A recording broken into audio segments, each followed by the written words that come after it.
Hello again, another NetGalley, and after going through the whole of October without a 5-star, the first book I read in November is a 5-star. And it's The Silence Project by Carole Hailey, and it comes out on the 9th of February. You could almost describe it as a dystopian, because we're in a world that is a street away from where we are now. It is so close, you feel that if you just crossed over the road, you're there. And it's sort of a chilling vision of life. We have Amelia, and the whole thing is Amelia writing a book about her mother. She wants to explain her mother to the world, and so she is writing this book, and so she is the voice we read as she is writing this book. And her book, this book, it starts with Amelia watching as her mother sets herself alive and burns to death.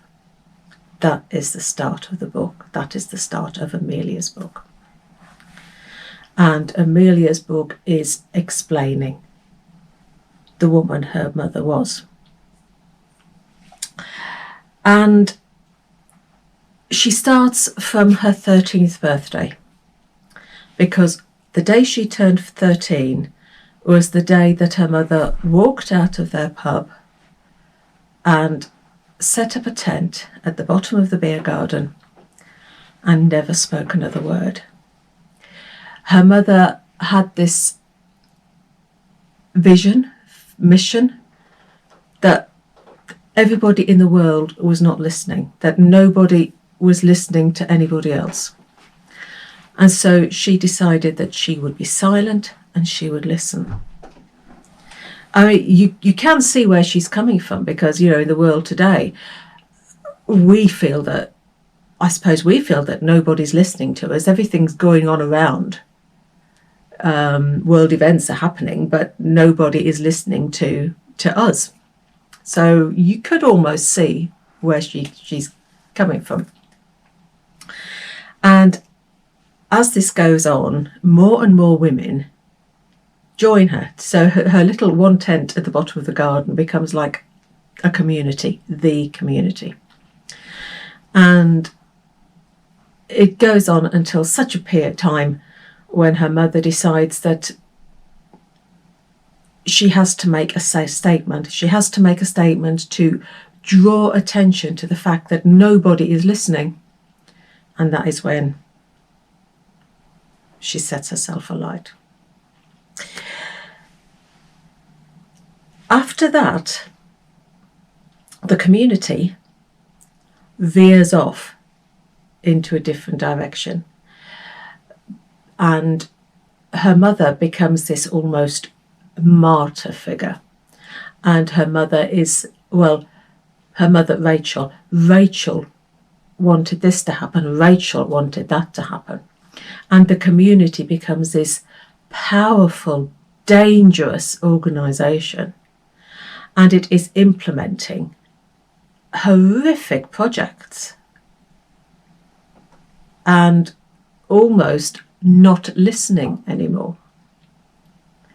And you have Amelia's take on everything, because she can't believe that her mother wanted the community the community to go off in these directions. She can't believe that was what her mother's aim was. And she's got all her mother's notebooks, which she is going to publish, as well as this book she's writing. And she cannot find anything in there to justify what the community is doing. And you feel her anger. You feel Amelia's anger, because all the time her mother was silent and listening, Amelia didn't feel that she was being listened to. She felt that she her mother didn't see her anymore. And there's one particular scene that's very, very poignant when she is trying to get her mother to listen to her. And as Amelia's book carries on, she starts working for the community and she sees it in action. And what is fascinating about the book is that it is almost merges fact and fiction, because she's writing about real events and she'll reference articles that appeared in the Telegraph or a link to a television programme when this was discussed or that was discussed, and you are so drawn into it, do you almost think, oh, I'll just click onto that and then, hang on, this is fiction. But it is so well done. And at the end, do you find that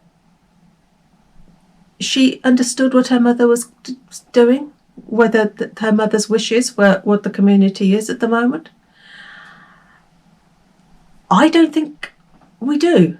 But then does that matter? Because